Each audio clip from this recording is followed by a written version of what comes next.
Welcome to Bhavat media news. ముందుగా headlines చూద్దాం.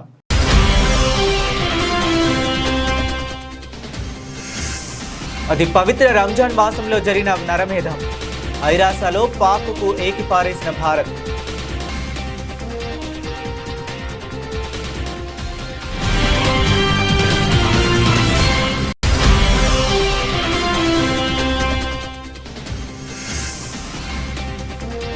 అట్టుడుగుతున్న పాక్ ఆక్రమిత కాశ్మీర్. పాకిస్తాన్ ప్రభుత్వంపై ప్రజల తిరుగుబాటు.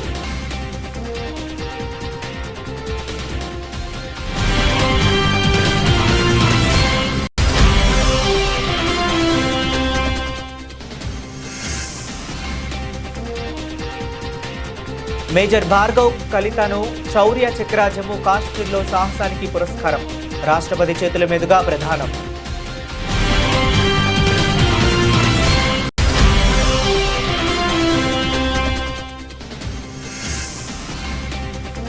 హిమాలయాల్లో కొత్త టన్నెల్ సిద్ధం. బ్రేక్ త్రూ కార్యక్రమాన్ని నిర్వహించిన కేంద్ర మంత్రి నితిన్ గడ్కరీ.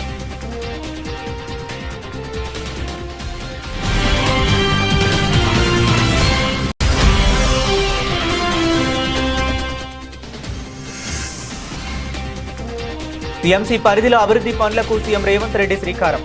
ప్రధాన కార్యాలయ నిర్మాణానికి శంకుస్థాపన.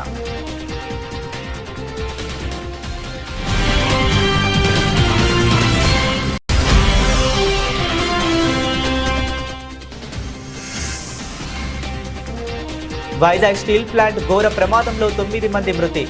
భారీ పరిహారాన్ని ప్రకటించిన కుమారస్వామి.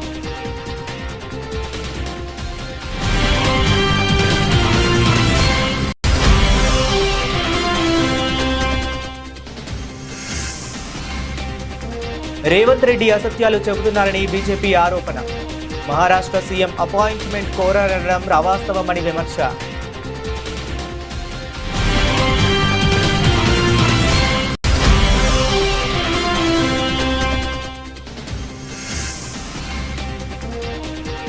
విశాఖ స్టీల్ ప్లాంట్లో ఘోర ప్రమాద అత్యంత విషాదకరం. తీవ్ర దిగ్భ్రాంతి వ్యక్తం చేసిన మాజీ సీఎం వైఎస్ జగన్.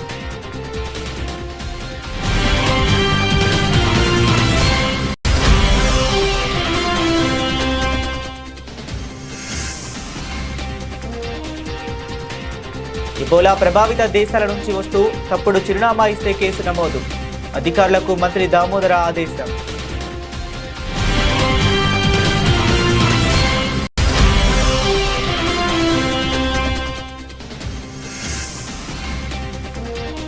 కల్తీపాల బాధిత చిన్నారులకు వైద్యం కొనసాగించాలి. మాజీ ఎంపీ మార్గాని భరత్ డిమాండ్.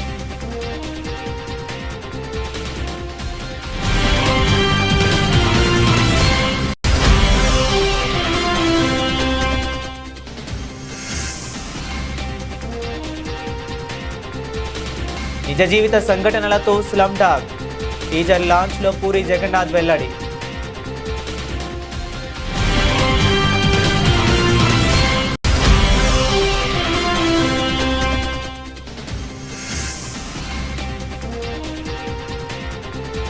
పసిడి ప్రియులకు కాస్త ఊరట. దిగొచ్చిన పసిడి రేటు.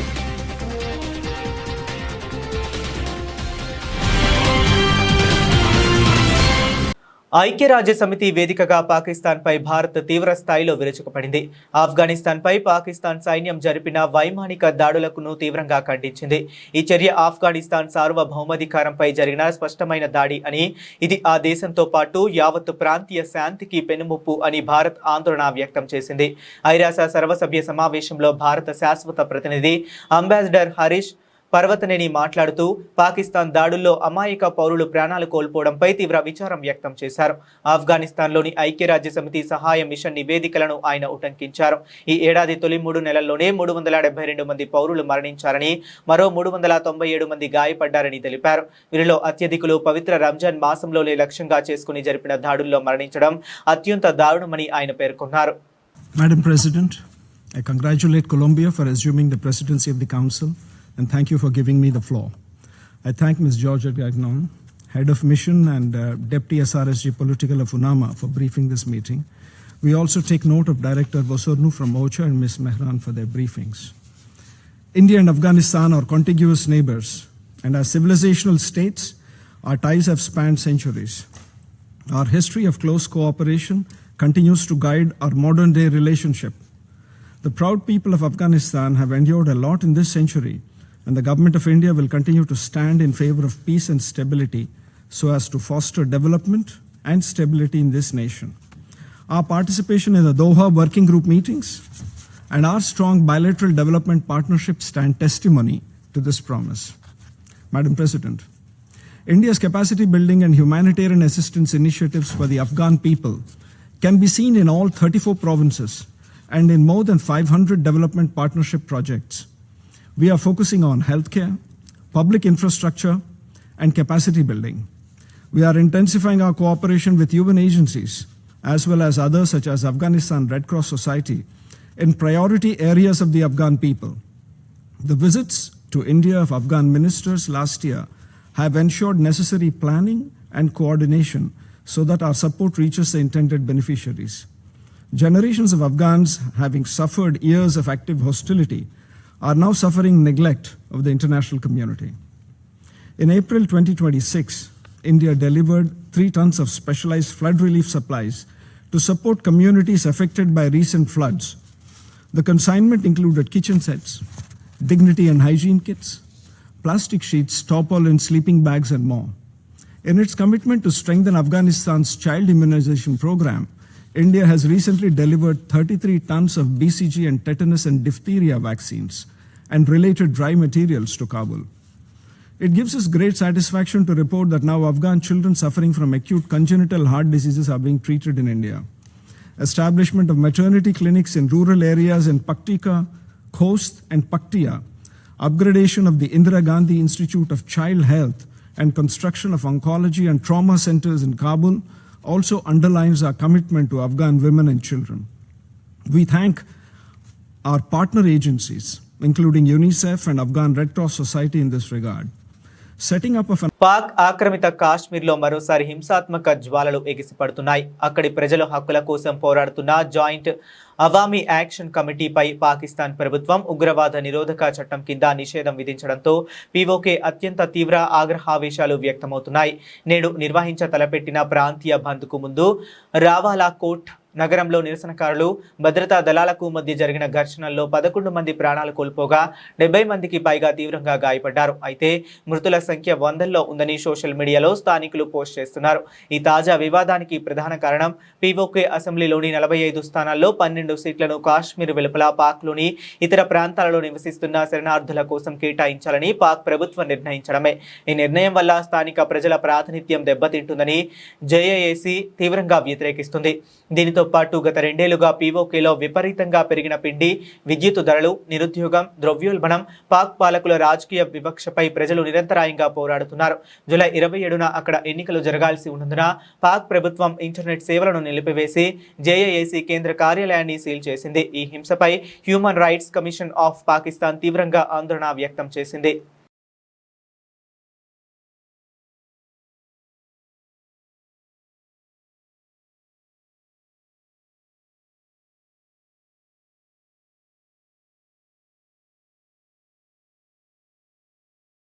జమ్మూ కాశ్మీర్లో ఉగ్రవాద వ్యతిరేక పోరులో అసాధారణ ధైర్య సాహసాలు ప్రదర్శించిన మేజర్ భార్గవ్ కలిత ప్రతిష్టాత్మక శౌర్య చక్ర పురస్కారాన్ని అందుకున్నారు.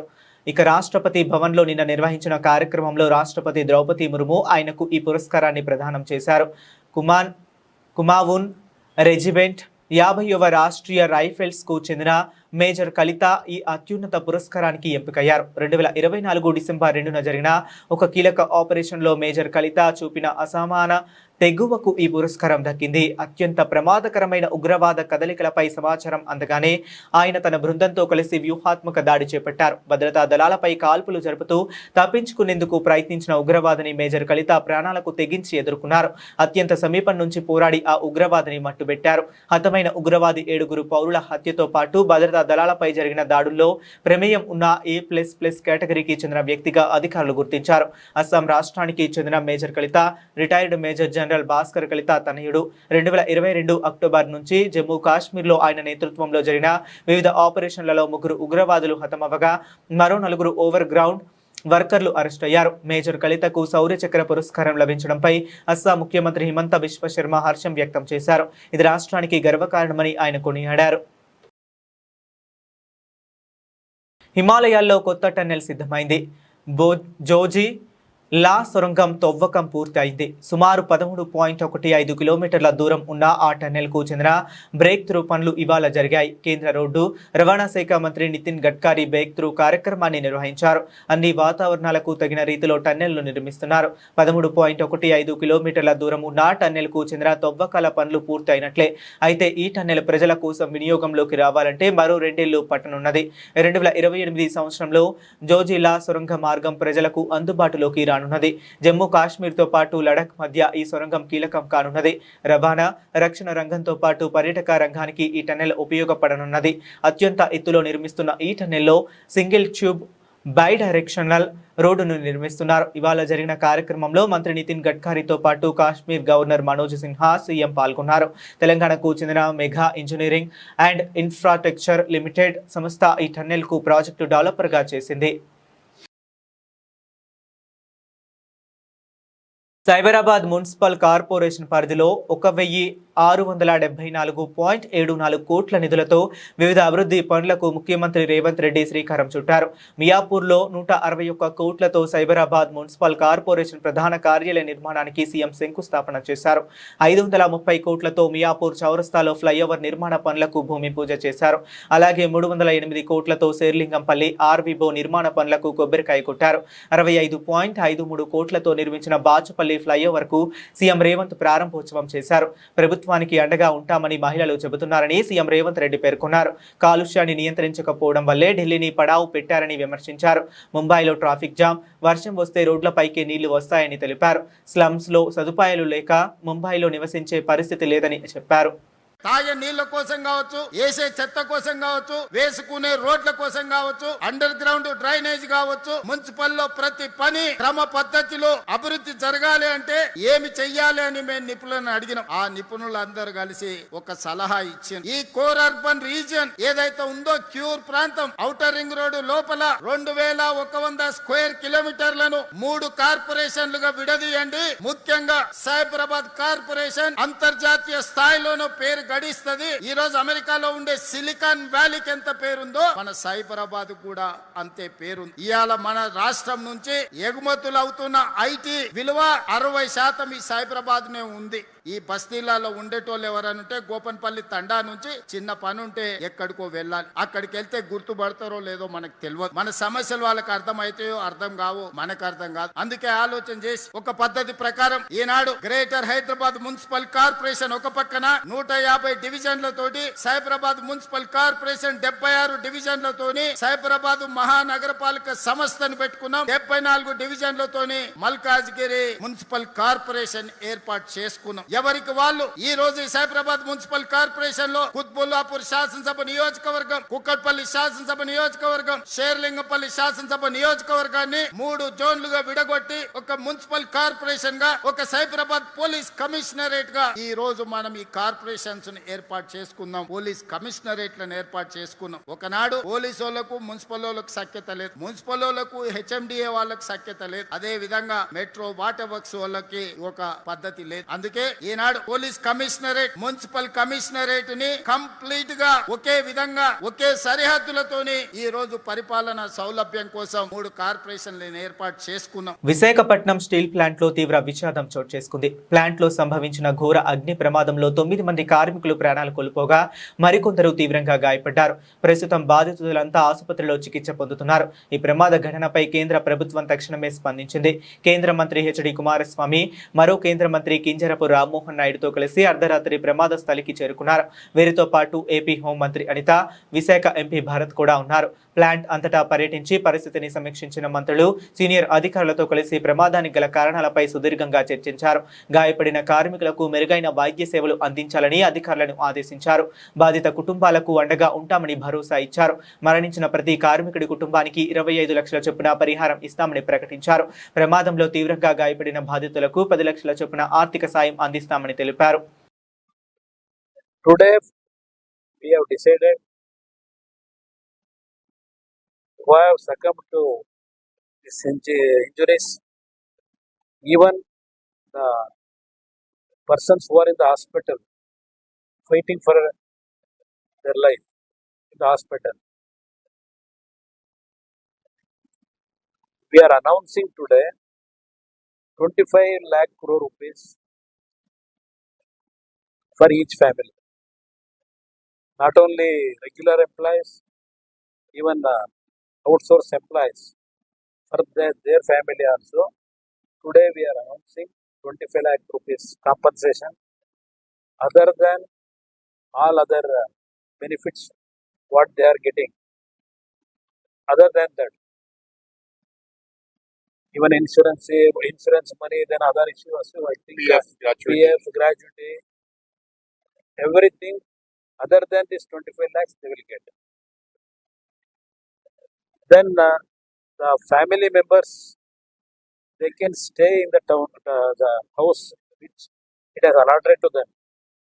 In this town only we are going to allocate the houses what they are actually living now for the family members. We decided to give education, free education to all their family members.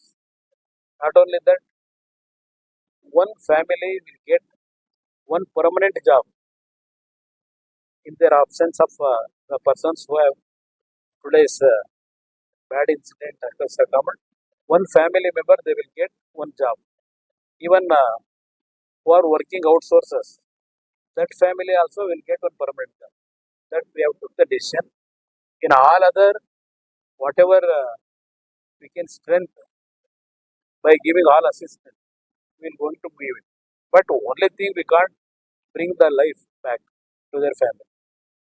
This is our announcement for several problems the families will face future days. We cooperate with the development of RINL. My personal request to all. Telangana ముఖ్యమంత్రి రేవంత్ రెడ్డి రాజ్యాంగబద్ధమైన పదవిలో ఉండి కూడా అసత్య ప్రచారాలు చేస్తున్నారని BJP రాష్ట్ర అధ్యక్షుడు రామచంద్రరావు తీవ్రంగా ఆరోపించారు. మహారాష్ట్ర ముఖ్యమంత్రి దేవేంద్ర ఫడ్నవీస్ ను కలిసేందుకు ప్రయత్నించానని రేవంత్ రెడ్డి చెప్పడం పూర్తిగా అవాస్తవమని ఆయన విమర్శించారు. హైదరాబాద్లో ఏర్పాటు చేసిన మీడియా సమావేశంలో రామచంద్రరావు మాట్లాడుతూ ఫడ్నవీస్ తో భేటీ కోసం రేవంత్ రెడ్డి ఎలాంటి అపాయింట్మెంట్ కోరలేదని, ఈ విషయాన్ని ఫడ్నవీస్ కార్యాలయమే స్పష్టం చేసిందని తెలిపారు. నెల రోజుల క్రితం ఒక మంత్రి అపాయింట్మెంట్ కోరారని, కానీ ఇప్పుడు ముఖ్యమంత్రి స్వయంగా ప్రజలను తప్పుదోవ పట్టిస్తున్నారని ఆయన మండిపడ్డారు. చివరికి ఒక మాట చెప్తా ఉన్నాను కాంగ్రెస్ పార్టీకి, జిतना कीचड़ उछाओगे उतना कमल ఊగేగా. అంటే నువ్వు ఎంత బురద మా మీద వేసే ప్రయత్నం చేస్తావో అంత కమలంపు అంత వికసిస్తుంది. ఈరోజు మా మీద అబద్ధాలు ఆడి, పండుకునే ముందు మా ఆలోచన ఉంటుంది, మీకు పండుకుని లేచిందా మా ఆలోచన ఉంటుంది.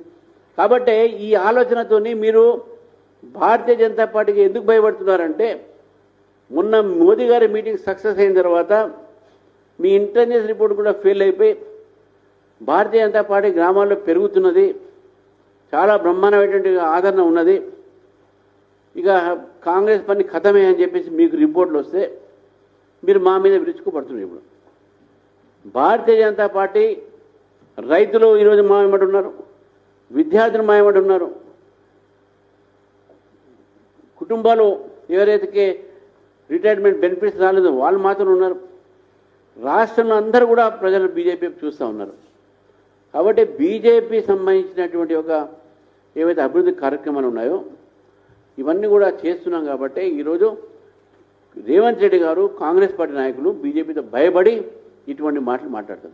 విశాఖ స్టీల్ ప్లాంట్ లో జరిగిన ఘోర ప్రమాదంపై మాజీ ముఖ్యమంత్రి వైఎస్ఆర్సీపీ అధ్యక్షుడు వైఎస్ జగన్ తీవ్ర దిగ్భ్రాంతి వ్యక్తం చేశారు. స్టీల్ మెల్డింగ్ షాప్ 2లో హాట్ మెటల్ బకెట్లు కూలిపోవడంతో లిక్విడ్ స్టీల్ కార్మికులపై పడడం వల్ల పలువురు ప్రాణాలు కోల్పోవడం అత్యంత విషాదకరమని ఆయన పేర్కొన్నారు. మృతుల కుటుంబాలకు ప్రగాఢ సానుభూతి తెలియజేసిన జగన్ గాయపడిన వారికి అత్యుత్తమ వైద్య సేవలు అందేలా చర్యలు తీసుకోవాలని సంబంధిత అధికారులను కోరారు. ప్రమాదానికి గల కారణాలపై సమగ్ర విచారణ జరిపి బాధితులపై కఠిన చర్యలు తీసుకోవాలని డిమాండ్ చేశారు. మరోవైపు విశాఖ స్టీల్ ప్లాంట్ ప్రమాదంలో చనిపోయిన వారి మృతదేహాలను వైసీపీ జిల్లా అధ్యక్షులు కేకే రాజు సందర్శించారు. ప్రమాదానికి కూటమి ప్రభుత్వం, స్టీల్ ప్లాంట్ యాజమాన్యం కారణమన్నారు. గత 2 ఏళ్ల నుంచి స్టీల్ ప్లాంట్ లో మెయింటెనెన్స్ లేదని ఆరోపించారు. కార్మికుల భద్రతను గాలికి వదిలేశారని ఆగ్రహం వ్యక్తం చేశారు. చంద్రబాబుకు స్టీల్ ప్లాంట్ ను ప్రైవేటీకరణ చేయడం మీద ఉన్న శ్రద్ధ కార్మికుల భద్రత మీద పెట్టలేదని దుయ్యబట్టారు. చనిపోయిన వారి కుటుంబాలకు రాష్ట్ర ప్రభుత్వం సమాధానం చెప్పాలని, ఇవి ప్రభుత్వ హత్యలేనని భావిస్తున్నామని చెప్పుకొచ్చారు.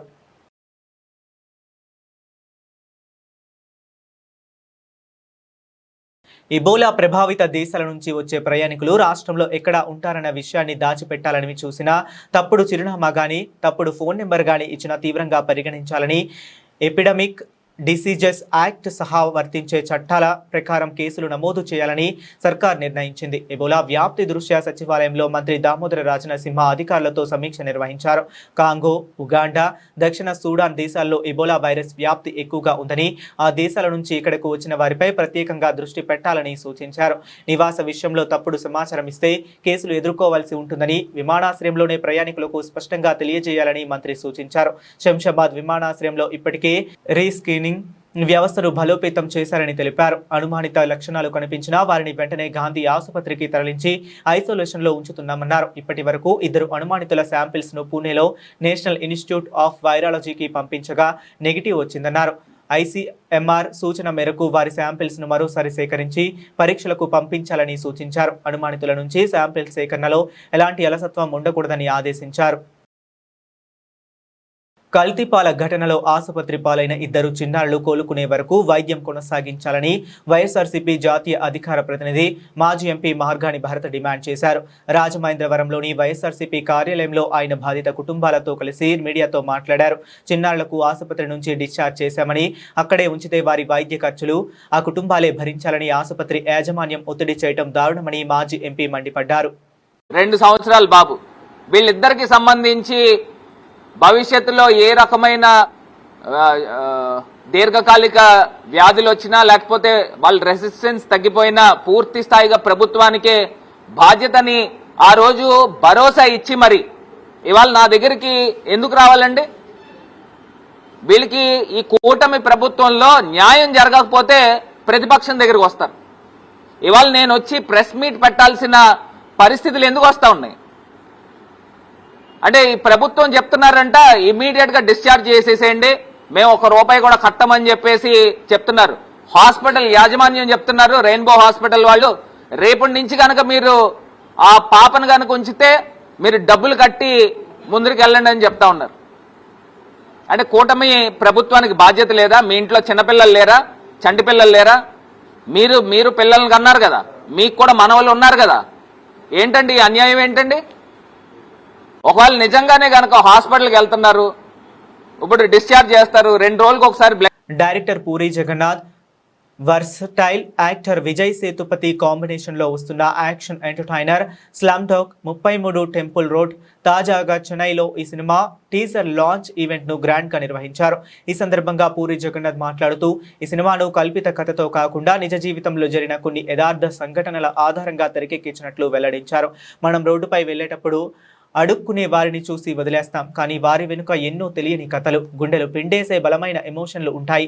అసలు వాళ్ళ గతమేంటి, వాళ్ళు నిజంగానే యాచకులా అనే కోణంలో ఈ సినిమా సాగుతుంది అని పూరి చెప్పారు. ఈ సినిమాకు ఈ తరం జెన్జీ యువత కోసం ప్రత్యేకంగా తీశారని, వారు తమ కుటుంబాలతో కలిసి చూడాల్సిన ఎమోషనల్ యాక్షన్ డ్రామా అని పేర్కొన్నారు. తాజాగా విడుదలైన టీజర్ సినిమాపై అంచనాలను ఒక్కసారిగా పెంచేసింది.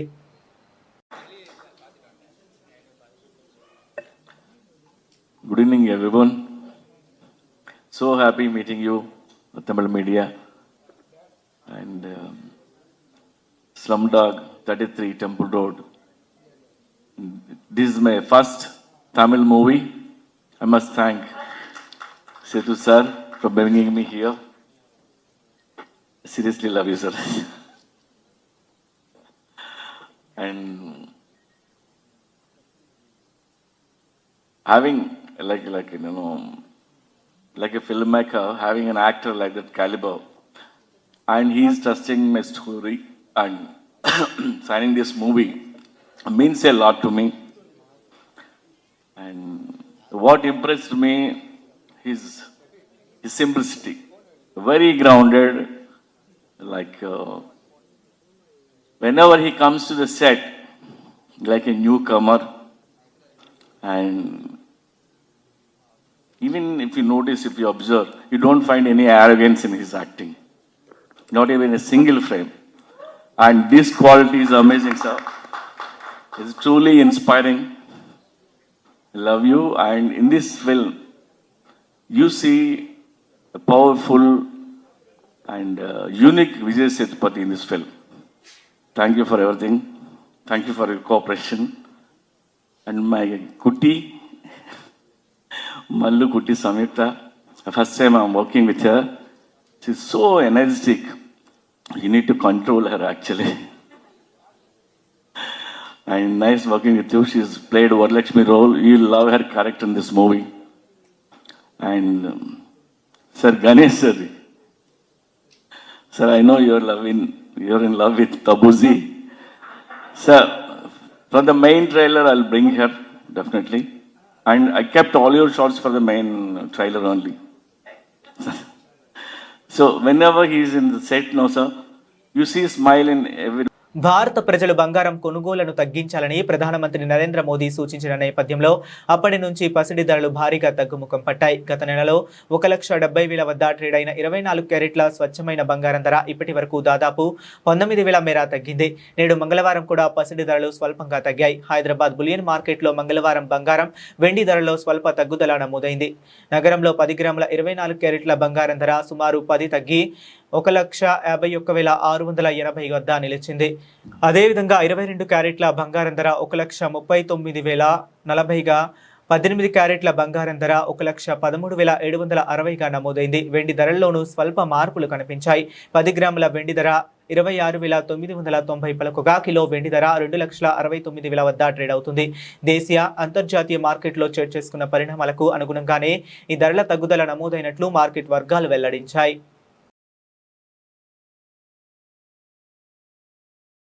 బులెటిన్ ముగించే ముందు మరొకసారి హెడ్లైన్స్ చూద్దాం.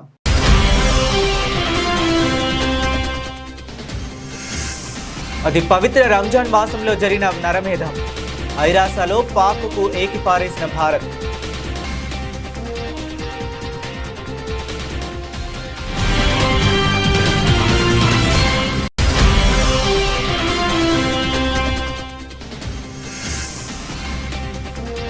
అట్టుడుగుతున్న పాక్ ఆక్రమిత కాశ్మీర్. పాకిస్తాన్ ప్రభుత్వంపై ప్రజల తిరుగుబాటు.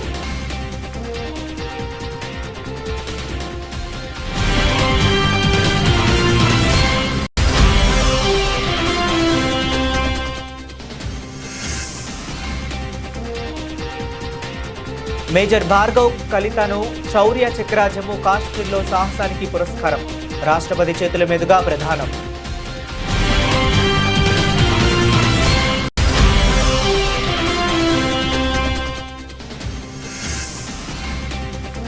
హిమాలయాల్లో కొత్త టన్నెల్ సిద్ధం.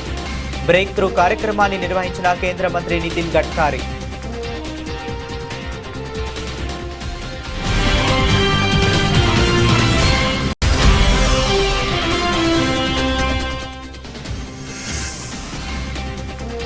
టీఎంసీ పరిధిలో అభివృద్ధి పనులకు సీఎం రేవంత్ రెడ్డి శ్రీకారం. ప్రధాన కార్యాలయ నిర్మాణానికి శంకుస్థాపన.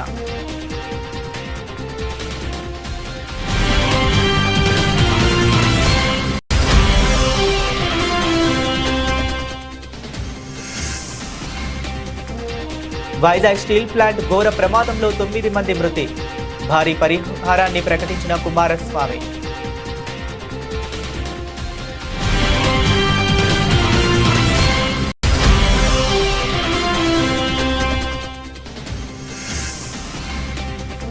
రేవంత్ రెడ్డి అసత్యాలు చెబుతున్నారని బీజేపీ ఆరోపణ. మహారాష్ట్ర సీఎం అపాయింట్మెంట్ కోరడం అవాస్తవమని విమర్శ.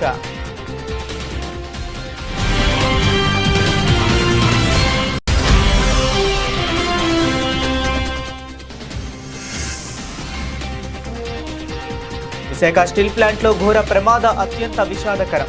తీవ్ర దిగ్భ్రాంతి వ్యక్తం చేసిన మాజీ సీఎం వైఎస్ జగన్.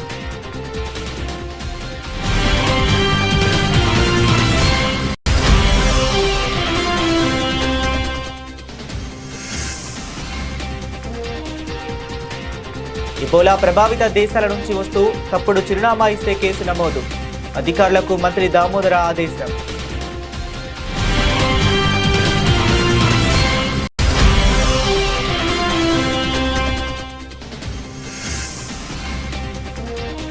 కల్తీపాల బాధిత చిన్నారులకు వైద్యం కొనసాగించాలి. మాజీ ఎంపీ మార్గాని భరత్ డిమాండ్.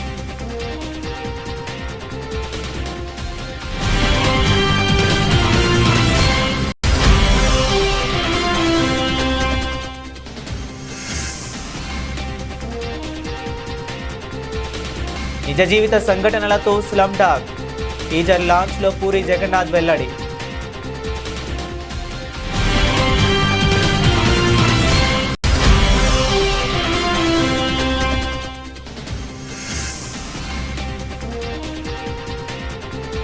పచ్చడి ప్రియులకు కాస్త ఊరట, దిగొచ్చిన పచ్చడి రేటు.